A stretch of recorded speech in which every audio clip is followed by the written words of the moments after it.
Pakistan sangat ingin maju. Ketika orang lain masih menggunakan metode tradisional pengecoran pasir, bengkel roll ini sudah menggunakan teknik pengecoran sentrifugal.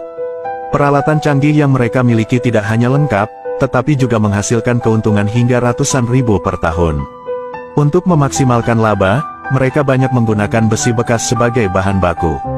Meskipun besi bekas terlihat tidak berharga, rakyat Pakistan yang rajin mampu mengubahnya menjadi sesuatu yang bernilai. Salah satu alat utama yang mereka gunakan adalah tungku berbentuk silinder yang dirancang untuk meleburkan besi menjadi cairan logam. Berbeda dengan tungku tradisional, alat ini membutuhkan bahan bakar minyak berat heavy oil yang terus-menerus ditambahkan. Dengan bantuan blower besar, bahan bakar ini dapat menghasilkan panas tinggi yang dibutuhkan untuk melelehkan besi. Cetakan berbentuk silinder juga digunakan dalam pengecoran sentrifugal ini.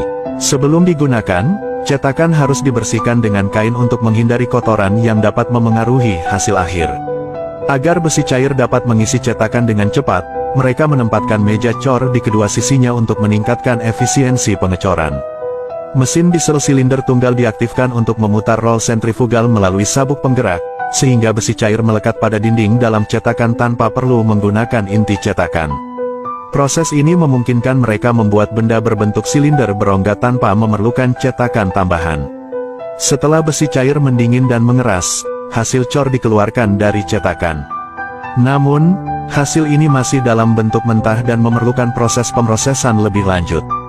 Bengkel ini menggunakan mesin bubut untuk memangkas sisa bahan yang tidak diperlukan, sehingga permukaan kedua ujung menjadi rata dan sesuai standar. Bagian dalam roll yang kasar dipoles menggunakan alat khusus yang dipasang di mesin bubut. Proses ini membuat bagian dalam lebih halus dan siap untuk pemasangan komponen tambahan seperti poros.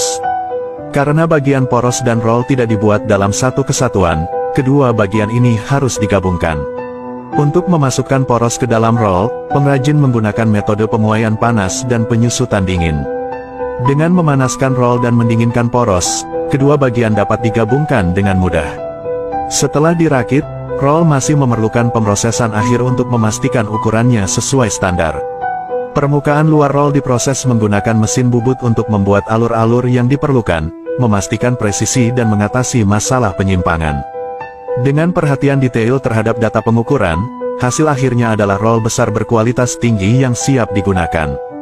Terlepas dari alat yang sederhana, efisiensi dan kemampuan maksimal para pekerja Pakistan menunjukkan dedikasi mereka. Roll besar ini, yang dibuat dari besi bekas, dapat digunakan pada mesin industri berat. Bagaimana menurutmu tentang teknik pengolahan seperti ini?